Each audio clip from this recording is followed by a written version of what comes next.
ಹರಿ ಓಂ, ನಾನು Shweta. Welcome back to Shribala YouTube channel. ವಿಷಯ ಎಂತದಂತಂದ್ರೆ, ಹವ್ಯಕರಿಂದ ಹವ್ಯಕರಿಗೋಸ್ಕರ ಅಂತಾನೆ ಹವ್ಯಕರೇ ಮಾಡ್ತಾ ಇರುವಂತಹ ಸಾಕಷ್ಟು ಕಾರ್ಯಕ್ರಮಗಳಿತ್ತು. ಈ ವರ್ಷ ನಮ್ಮ ಯಲ್ಲಾಪುರದಲ್ಲಿ ಸಂಸ್ಕಾರೋತ್ಸವ ಮತ್ತೆ ಪ್ರತಿಬಿಂಬ ಎನ್ನುವಂತಹ ಎರಡು ಕಾರ್ಯಕ್ರಮಗಳು ಒಟ್ಟೊಟ್ಟಿಗೆ ನಡೀತಾ ಇರತಕ್ಕಂತಹದ್ದು ನಮ್ಮೆಲ್ಲರಿಗೂ ಒಂದು ಹೆಮ್ಮೆಯ ವಿಚಾರ. ಅದರಲ್ಲೂ ಪ್ರತಿಬಿಂಬ ಕಾರ್ಯಕ್ರಮ ಪ್ರತಿ ವರ್ಷ ಹವ್ಯಕರಿಗೋಸ್ಕರವೇ ನಡೆಯುವಂತಹ ಕಾರ್ಯಕ್ರಮ.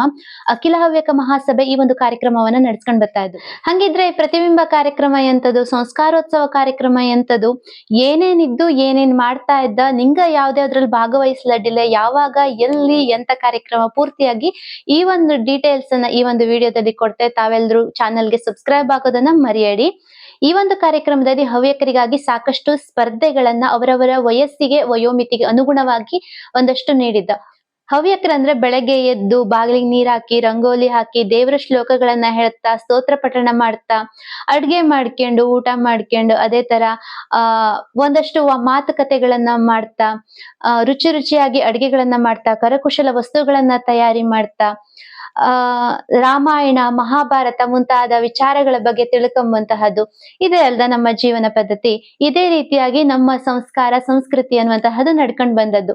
ಅದನ್ನೇ ಇವಾಗ ಸ್ಪರ್ಧೆಯ ರೂಪದಲ್ಲಿ ಪ್ರತಿಬಿಂಬ ಕಾರ್ಯಕ್ರಮದಲ್ಲಿ ಪ್ರಸ್ತುತಪಡಿಸ್ತಾ ಇದೆ. ಎಂತಕ್ಕೆ ಅಂತಂದ್ರೆ, ಮುಂದಿನ ಪೀಳಿಗೆಯವರಿಗೆ ನಮ್ಮ ಹವ್ಯಕ ಭಾಷೆ, ನಮ್ಮ ಸಂಸ್ಕೃತಿ, ನಮ್ಮ ಪೂರ್ವಜರು ನಡೆಸ್ಕೊಂಡ್ ಬಂದಂತಹ ಸಂಪ್ರದಾಯ ಮರ್ತು ಹೋಗದೆ ಇರ್ಲಿ, ಅವಕ್ಕೆಲ್ಲ ಇದ್ರ ಬಗ್ಗೆ ಅರಿವಿರ್ಲಿ ಅನ್ನುವಂತಹ ಕಾರಣದಿಂದ ಈ ಎಲ್ಲ ಒಂದು ನಮ್ಮ ಆಚರಣೆಯನ್ನೇ ಸ್ಪರ್ಧಾ ರೂಪದಲ್ಲಿ ನೀಡ್ತಾ ಇದ್ದ ಪ್ರತಿಬಿಂಬ ಕಾರ್ಯಕ್ರಮದಲ್ಲಿ. ಹಂಗಾದ್ರೆ ಏನೇನ್ ಕಾರ್ಯಕ್ರಮ ಇದ್ದು, ಏನೇನ್ ಸ್ಪರ್ಧೆಗಳಿದ್ದು ಅನ್ನುವಂತಹ ಲೀಸ್ಟ್ ಅನ್ನ ಕೊಡ್ತೆ.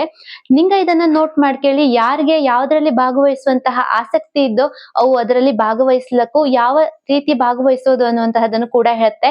ಸಮಯ ಆಗೋತಲ್ಲ, ಇನ್ನೇನು ಒಂದೆರಡು ದಿನ ಇದ್ದು ಅಷ್ಟೇ ಕಾರ್ಯಕ್ರಮಕ್ಕೆ, ಈಗ ನಂಗ ಏನ್ ತಯಾರಿ ಮಾಡ್ಕೊಳ್ಳಕು ಅನ್ನುವಂತಹ ಚಿಂತೆ ಬೇಡ ನಿಂಗೋಕೆ.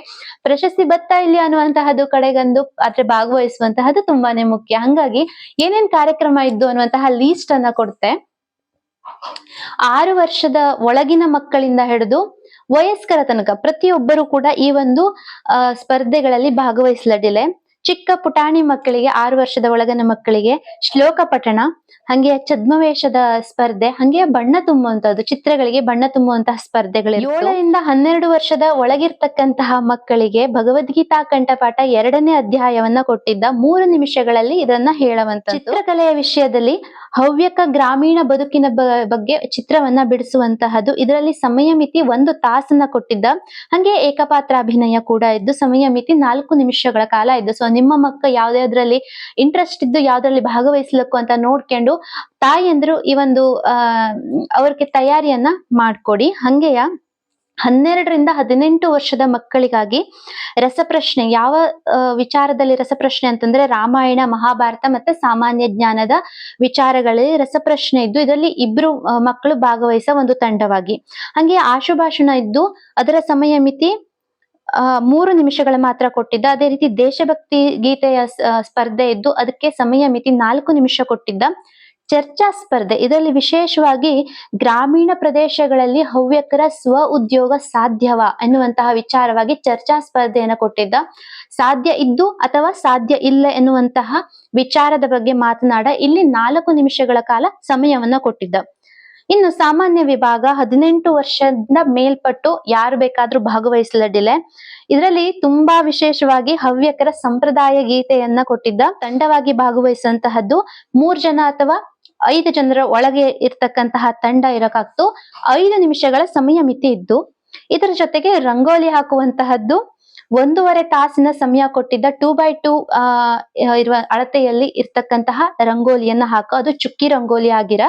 ಸೊ ಅದಕ್ಕೆ 1.5 ತಾಸಿನ ಸಮಯ ಮಿತಿ ಇದ್ದು. ಇನ್ನು ಜಾನಪದ ಗೀತೆಯನ್ನ ಹಾಡ್ಲಡ್ಡಿಲೆ, ಅದಕ್ಕೆ 4 ನಿಮಿಷಗಳ ಸಮಯ ಇದ್ದು.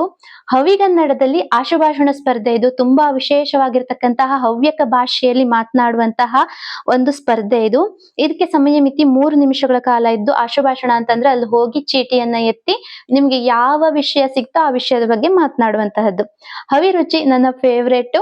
ಹವ್ಯಕರ ವಿಶೇಷವಾಗಿರ್ತಕ್ಕಂತಹ ಹಲ್ವಾ ಅಥವಾ ಮಣ್ಣಿಯನ್ನ ಇಲ್ಲಿ ಮನೆಯಿಂದ ಮಾಡ್ಕೊಂಡ್ ಬಂದು ಅಲ್ಲಿ ಪ್ರದರ್ಶನವನ್ನ ಮಾಡ.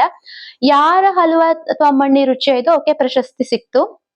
ಕರಕುಶಲ ವಸ್ತು ಪ್ರದರ್ಶನ ಕೂಡ ಇದ್ದು, ಕರಕುಶಲ ವಸ್ತು ಅಂತಂದ್ರೆ ಆರತಿ ತಟ್ಟೆ ಇರ್ಲಕ್ಕು ಅಥವಾ ಏನೇ ಒಂದು ವಿಶೇಷವಾಗಿ ಏನೇ ಮನೆಯಲ್ಲಿ ನಿಂಗ ತಯಾರಿ ಮಾಡಿದ್ದಂಥದ್ದಿದ್ರು ಅದನ್ನ ತಂದು ಇಲ್ಲಿ ಪ್ರದರ್ಶನವನ್ನ ಅಡ್ಡಿಲೆ ಇದಕ್ಕೂ ಕೂಡ ಪ್ರಶಸ್ತಿಗಳು ಸಿಕ್ತು. ಇದನ್ನ ಹೊರತುಪಡಿಸಿ ನಿಂಗ್ಳದ್ದೇನೋ ಒಂದು ಸಪ್ರೇಟ್ ಆಗಿ ಬೇರೆ ಏನೋ ಒಂದು ಕಲೆಯನ್ನ ಪ್ರದರ್ಶನ ಮಾಡ್ತಿ ಅಂತಂದ್ರೆ ಅದಕ್ಕೂ ಕೂಡ ಅವಕಾಶ ಇದ್ದು, ಯಾವುದೇ ರೀತಿಯಾಗಿರ್ಲಕ್ಕು, ಭರತನಾಟ್ಯ ಇರ್ಲಕ್ಕು, ಸಂಗೀತ ಇರ್ಲಕ್ಕು, ಯಾವ್ದಾದ್ರು ರೀತಿಯಾದಂತಹ ವಾದ್ಯಗಳನ್ನ ನುಡಿಸುವಂತದ್ದಾಗಿರ್ಲಕ್ಕು ಅಥವಾ ಯಕ್ಷಗಾನ ಮಾಡುವಂತಹದ್ದಾಗಿರ್ಲಕ್ಕು ಅಥವಾ ಯಾವುದೋ ಒಂದು ಮಿಮಿಕ್ರಿ ಮಾಡುವಂತಹದ್ದು, ವಿಶಿಷ್ಟವಾದಂತಹ ಚಿತ್ರರಚನೆ ಅಥವಾ ಈ ರಂಗೋಲಿಯನ್ನ ಚುಕ್ಕಿ ಇಲ್ಲದೆ ರಂಗೋಲಿಯನ್ನ ಬಿಡಿಸುವಂತಹದ್ದಿರ್ತು, ಆ ರೀತಿಯಾದಂತಹ ಆರ್ಟ್ ಗಳನ್ನ ಮಾಡುವಂತಹದ್ದು, ಯಾವ ರೀತಿಯಾದಲ್ಲಾದ್ರೂ ಮಾಡ್ಲಿಡಲಿ ನಿಮ್ಗೆ ಸಮಯ ಇರುವಂತಹದ್ದು ಕೇವಲ 5 ನಿಮಿಷ ಮಾತ್ರ. ಈ ಒಂದು ಯಾವ ಪ್ರತಿಭಾ ಪ್ರದರ್ಶನದಲ್ಲಿ ಎಲ್ಲಾ ವಯೋಮಿತಿ ಅಂದ್ರೆ ಚಿಕ್ಕ ಮಕ್ಕಳಿಂದ ಹಿಡಿದು ದೊಡ್ಡವ್ರ ತನಕ ಎಲ್ಲರೂ ಕೂಡ ಇದಕ್ಕೆ ಭಾಗವಹಿಸಲಡ್ಡಿಲೆ. ಇಲ್ಲಿ ತಂಡವಾಗಿ ಪ್ರದರ್ಶನ ಮಾಡುವಂತದಕ್ಕೆ ಯಾವುದೇ ರೀತಿಯಾದಂತ ಅವಕಾಶ ಇರ್ತಿಲ್ಲ.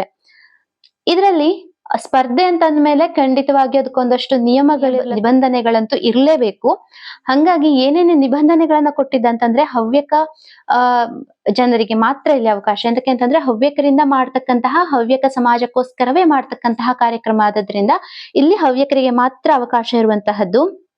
ಎಲ್ಲಾ ಸ್ಪರ್ಧೆಗಳಿಗೂ ಪ್ರಥಮ, ದ್ವಿತೀಯ ಮತ್ತೆ ತೃತೀಯ ಎನ್ನುವಂತಹ ಪ್ರಶಸ್ತಿಗಳಿರ್ತು. ನಿರ್ಣಾಯಕರ ತೀರ್ಮಾನವೇ ಅಂತಿಮವಾಗಿರ್ತಕ್ಕಂತಹ. ಛದ್ಮವೇಷ ಸ್ಪರ್ಧೆಯಲ್ಲಿ ಭಾಗವಹಿಸಿದಂತ ಮಕ್ಕಳಿಗೆ ಮಾತಿಗೆ ಅವಕಾಶ ಇಲ್ಲ, ಕೇವಲ ಅಭಿನಯದ ಮೂಲಕ ತಮ್ಮ ವಿಚಾರಗಳನ್ನ, ತಮ್ಮ ವೇಷಭೂಷಣಗಳನ್ನ ತಿಳಿಸುವಂತಹ ಅವಕಾಶ ಇರ್ತು. ಚಿತ್ರಕಲೆಗೆ ಡ್ರಾಯಿಂಗ್ ಶೀಟ್ ಅನ್ನ ನೀಡಲಾಗ್ತು. ಬಣ್ಣ ಮತ್ತೆ ಬೇಕಾದಂತಹ ಸಾಮಗ್ರಿಗಳನ್ನ ಸ್ಪರ್ಧಿಗಳೇ ತಂದ್ಕೊಳ. ರಸಪ್ರಶ್ನೆ ಒಂದು ಕಾರ್ಯಕ್ರಮದಲ್ಲಿ ಪ್ರತಿ ತಂಡದಿಂದ 2 ಇರ್ಲೇಬೇಕು. ಇಷ್ಟೊಂದು ಸ್ಪರ್ಧೆಗಳಿದ್ದು ನಾನು ಎಲ್ಲಾ ಸ್ಪರ್ಧೆಗಳಲ್ಲೂ ಭಾಗವಹಿಸ್ತೆ ಅಂತಂದ್ರೆ ಖಂಡಿತವಾಗಿ ಸಾಧ್ಯವಿಲ್ಲ. ಯಾವುದಾದರೂ 3 ಸ್ಪರ್ಧೆಗಳಲ್ಲಿ ಭಾಗವಹಿಸೋದಕ್ಕೆ ಮಾತ್ರ ಒಬ್ಬರಿಗೆ ಅವಕಾಶ ಇರುವಂತಹದ್ದು. ರಂಗೋಲಿ ಸ್ಪರ್ಧೆಗೆ ಬಣ್ಣವನ್ನ ಯಾರು ರಂಗೋಲಿ ಹಾಕ್ತಾ ಇದ್ವೋ ಅವೇ ತಂದ್ಕೊಳಕಾಗ್ತು. ಹಂಗೆ ಯಾವುದೇ ರೀತಿಯಾದಂತಹ ಸಲಕರಣೆಗಳು ಅಂತಂದ್ರೆ ಸ್ಕೇಲ್ ಇರ್ಲಕ್ಕು ಅಥವಾ ಬಣ್ಣ ತುಂಬುವುದಕ್ಕೆ ಬಳಸ್ತಕ್ಕಂತಹ ಜಾರ್ ಇರ್ಲಕ್ಕು, ಇದನ್ನ ಯಾವ್ದನ್ನು ಬಳಸುವಂತಿಲ್ಲ. 2x2 ಒಂದು ಅಳತೆಯನ್ನ ಮೀರಿ ನಿಮ್ಮ ರಂಗೋಲಿ ಹೋಗ್ಲಿಲ್ಲ, ಅದನ್ನ ನೋಡ್ಕೊಂಡು ನಿಂಗ ರಂಗೋಲಿಯನ್ನ ಮಾಡ್ಲಡಿಲೆ. ಕರಕುಶಲ ವಸ್ತು ಮತ್ತೆ ನಾನು ಆಗ್ಲೇ ಹೇಳ್ದಂಗೆ ಮಣ್ಣಿ ಅಥವಾ ಹಲ್ವಾವನ್ನ ಮನೆಯಿಂದಲೇ ಮಾಡ್ತಕೊಂಬರ. ಹಂಗೆ ಅದನ್ನ ಹೆಂಗ್ ಮಾಡ್ದೆ ಅನ್ನುವಂತಹದನ್ನ ಅಂದ್ರೆ ರೆಸಿಪಿಯನ್ನ ಬರ್ಕೊಂಡ್ ಬಂದಿರ. ಇದಿಷ್ಟು ಮಾಡ್ಕೊಂಡ್ಬಿಟ್ರೆ ನಿಂಗ 3 ಸ್ಪರ್ಧೆಗಳಲ್ಲಿ ಭಾಗವಹಿಸಿ ಯಾವ್ದ್ರಲ್ಲಾದ್ರು ಪ್ರಥಮ ಅಥವಾ ದ್ವಿತೀಯ ಒಂದು ಸ್ಥಾನವನ್ನ ಪಡ್ಕೊಂಡಿ ಅಂತಂದ್ರೆ ನಿಂಗೊಕೆ ಬೆಂಗಳೂರಿಗೆ ಹೋಗಿ ಅಲ್ಲಿ ನಿಮ್ಮ ಪ್ರತಿಭಾ ಪ್ರದರ್ಶನವನ್ನ ಮಾಡುವಂತಹ ಅವಕಾಶ ಸಿಕ್ತು.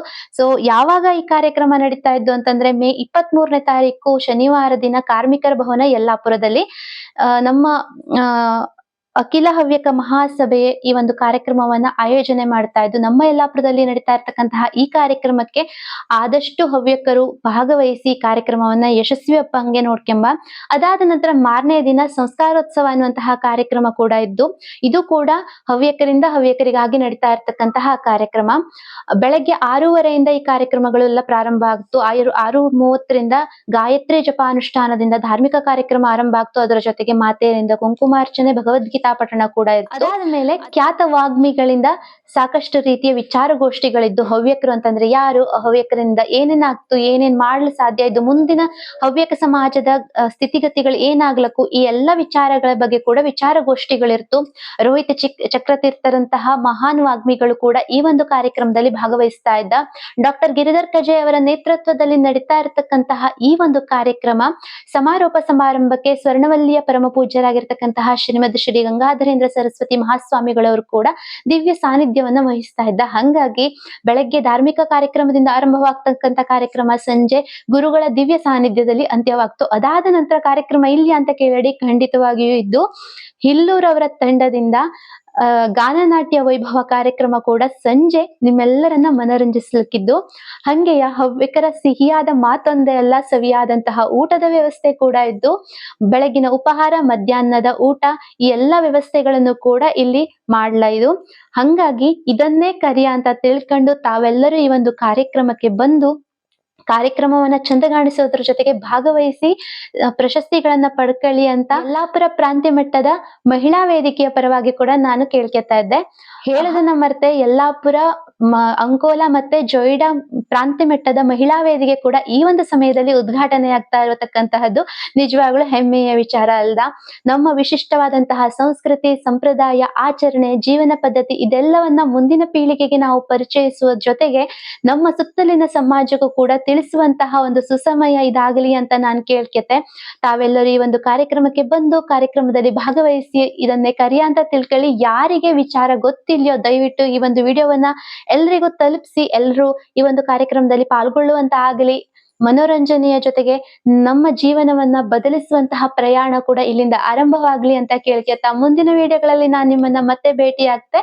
ಯಾರು ಇನ್ನು ಚಾನೆಲ್ಗೆ ಸಬ್ಸ್ಕ್ರೈಬ್ ಮಾಡ್ಕೊಂಡಿರ್ಲಿಯೋ ದಯವಿಟ್ಟು ಸಬ್ಸ್ಕ್ರೈಬ್ ಮಾಡ್ಕೊಳ್ಳಿ. ವಿಡಿಯೋಗಳನ್ನ ಶೇರ್ ಮಾಡೋದನ್ನ ಮರೆಯಬೇಡಿ. ಅಡಿಲ್ಯ ಮತ್ತೆ ಸಿಗ್ತೆ. ಧನ್ಯವಾದ.